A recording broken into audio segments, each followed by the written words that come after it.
በይፋ ከተከፈተ አንድ ሳምንት ባስቆጠረው ሀገራዊ የምክክር ጉባኤ ላይ እየተሳተፉ የሚገኙ ተወካዮች በ8 ዋነኛ አጀንዳዎች በተከፋፈሉ ጉዳዮች ላይ እየተወያዩ ይገኛሉ። ከነዚህ ዋነኛ አጀንዳዎች መካከል የመንግስት አደረጃጀትና ቅርጽ እንዲሁም የፖለቲካ ስርዓት፣ የፖለቲካ ውክልናና የምርጫ ስርዓትን የሚመለከቱ ይገኝበታል።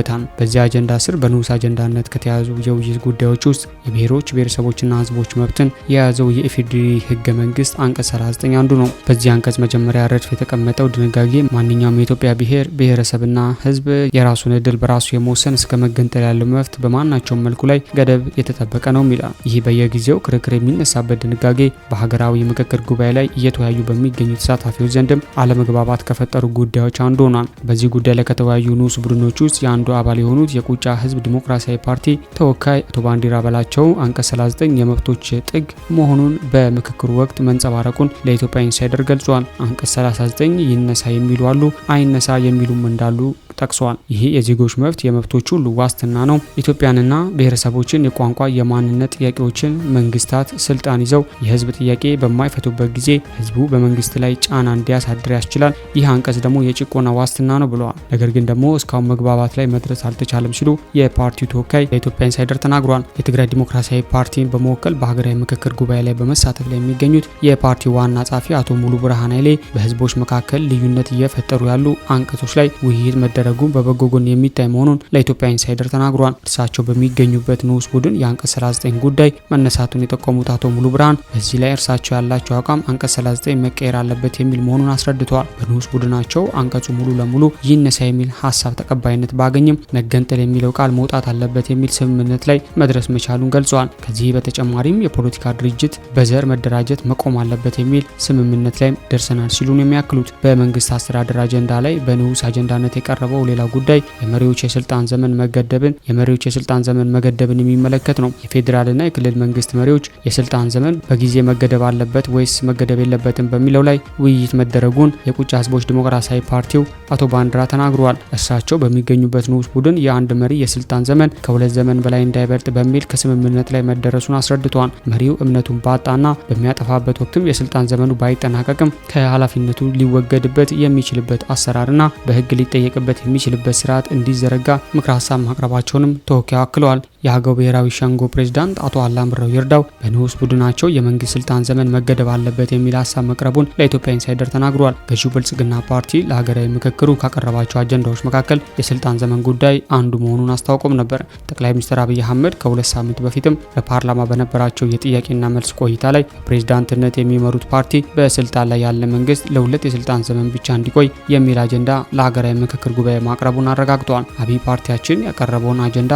ታላቅ እርምጃ ለሀገር የሚጣል ጡብና መሰረት ነው ሲሉ በዚሁ ስብሰባ ላይ አሞካሽተዋል። በሀገራዊ ምክክሩ የመንግስት አደረጃጀትና ቅርጽን በሚመለከት አጀንዳ ስር ከተካተቱ 17 ንዑስ አጀንዳዎች መካከል የኢትዮጵያ የመንግስት አደረጃጀት ምን ይመስላል የሚለው ይገኝበታል። ለዚህ ጉዳይ በአማራጭነት የቀረቡት ፕሬዝዳንታዊ፣ ፓርላሜንታዊና ከፊል ፕሬዝዳንታዊ የሚሉ የመንግስት ስርዓቶች አይነቶች ናቸው። የዶንጋ ህዝብ ዲሞክራሲያዊ ፓርቲ ተወካይ አቶ አለሙ ከበደ በዚህ ጉዳይ ላይ ንዑስ ቡድናቸው ሰፊ ውይይት ማድረጉን በመግለጽ ከውይይቱ በኋላ ለኢትዮጵያ ለፌዴራል ስርዓቱ የሚጠቅመው ፓርላሜንታዊ ነው የሚለው እንደ ቡድን ወስነዋል ሲሉ አቶ አለሙ ለኢትዮጵያ ኢንሳይደር ተናግሯል። ከዚሁ ጋር በተያያዘ የተነሳው ሌላው ንዑስ አጀንዳ የመንግስት አስተዳደር የተመለከተ ነው። በዚህ ረገድ ለሀገራዊ ምክክሩ ተሳታፊዎች በተሰራጨው ሰነድ ላይ በመሪ ጥያቄነት የቀረቡት አማራጮች አህዳዊ፣ ፌዴራላዊ ወይስ ኮንፌዴራላዊ የሚሉት የመንግስት አስተዳደሮች ቅርጾች ናቸው። በዚሁ ሰነድ ላይ ሀገሪቱ የፌዴራላዊ ስርዓት ሀገሪቱ የምትከተል ከሆነ የትኛው ፌዴራል ስርዓት አይነት ለኢትዮጵያ ተገቢ ነው የሚል ጥያቄም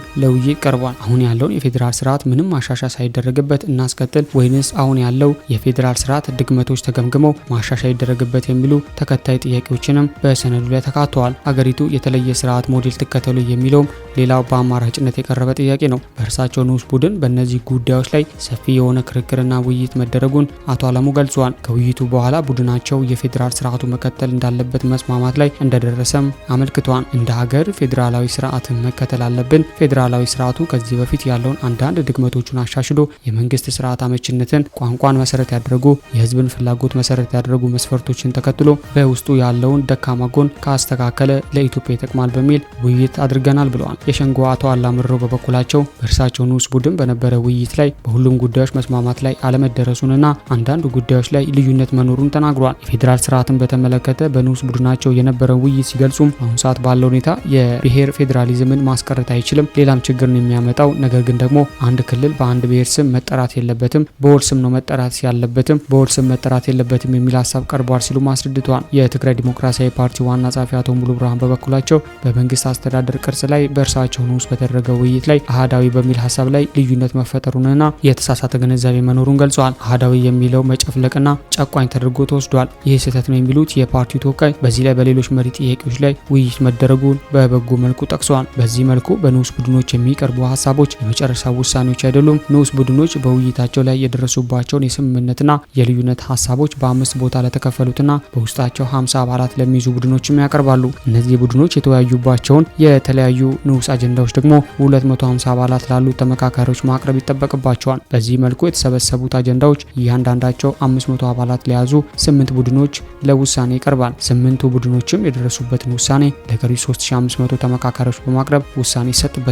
የኢትዮጵያ ሀገራዊ ምክክር ኮሚሽን ዋና ኮሚሽነር ፕሮፌሰር መስፍን አራያ ሐምሌ 16 2018 በሰጡት መግለጫ በጉባኤው ለተደራጁ 8 ቡድኖች አጀንዳዎችን በተመለከተ በምሁራን ደረጃ ገለጻ መደረጉን ተናግረዋል። የሀገራዊ ምክክር ተሳታፊዎቹ በዕለተ አርብም 50 አባላት ባሉት ቡድን ተከፍለው አጀንዳዎችን በማቅረብ ውይይት እንደሚያደርጉበትም አስረድተዋል። እስካሁን ያለው የሀገራዊ ምክክር ሂደት ጥሩ እየሄደ መሆኑን ያመላከቱት ፕሮፌሰር መስፍን በ10ና በ50 አባላት ስሜታችን ወጥቶ አላለቀም፣ ወደ አመክንዮ የምንገባው ከ50 በላይ ስንሄድ ነው ሲሉም ገልጿል። ዋና ኮሚሽነሩ በመግለጫቸው የምክክሩን አጀንዳዎች የተመለከቱ የተወሰኑ ጥያቄዎች በማህበራዊ ሚዲያ ላይ እየቀረቡ መሆኑን አንስተዋል። ተሳታፊዎች ሞባይል የላቸውም። ይህም የሆነበት የራሱ ምክንያት አለው። ይሁን እንጂ አልፎ አልፎ ማህበራዊ ሚዲያ ላይ የሚደርሱ ልጥፎች አሉ። በተለይም ከዚህ ውስጥ ከሆነ ጥንቃቄ ያስፈልጋል ሲሉ ዋና ኮሚሽነሩ አስገንዝበዋል።